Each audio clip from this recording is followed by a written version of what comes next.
Okay, let's talk about fireworks storage. This is a very critical subject here because fireworks are a regulated item, and depending on where you're at, there's going to be regulations on storage.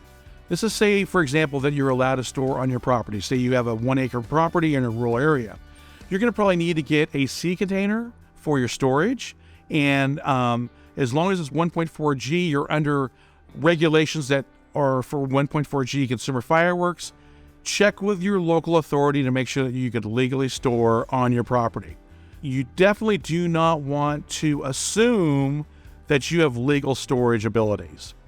And what happens with a lot of my temporary selling people, I have people that don't have any storage, and they literally will rent a trailer or a truck, have it on the property that they're selling from, move the product out of that into the tent, move it back on there, and then put it back into the trailer or truck.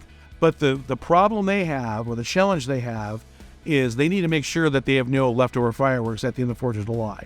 None of us know if it's going to rain on the 4th of July or if there's going to be some sort of problem and you're stuck with fireworks. So you're going to want to make sure that you have legal storage for your consumer fireworks. Storage of fireworks in your garage is not an option. I don't recommend that for anybody at any time. That is not the place to store your fireworks. If you need to move your fireworks into your garage for an hour or two, okay, we could work with that. But fireworks should not be stored in your garage. The great thing about fireworks is fireworks usually don't expire or they get bad. Now, if you're into like 7, 8, 9 years, I don't necessarily recommend selling fireworks that are that old, but fireworks should be able to go year from year.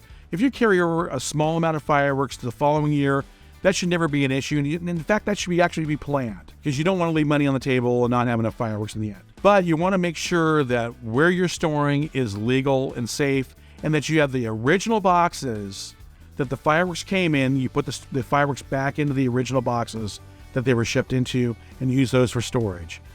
Storing fireworks in banana boxes after the fact is not recommended and actually is not a legal way to store fireworks because you're in commerce. The difference between being a consumer and having fireworks on hand and being somebody who is in commerce or somebody who is in business, the law is different. And you're under a lot more scrutiny being in commerce or being somebody selling fireworks than being a consumer and having fireworks on hand. A preferred method for storing fireworks would be to have a sea container. They come in 20 and 40 foot. Usually a 40 foot is a pretty standard sea container, and you're able to store your fireworks. So once again, you're going to need to have legal property to store that sea container of fireworks on.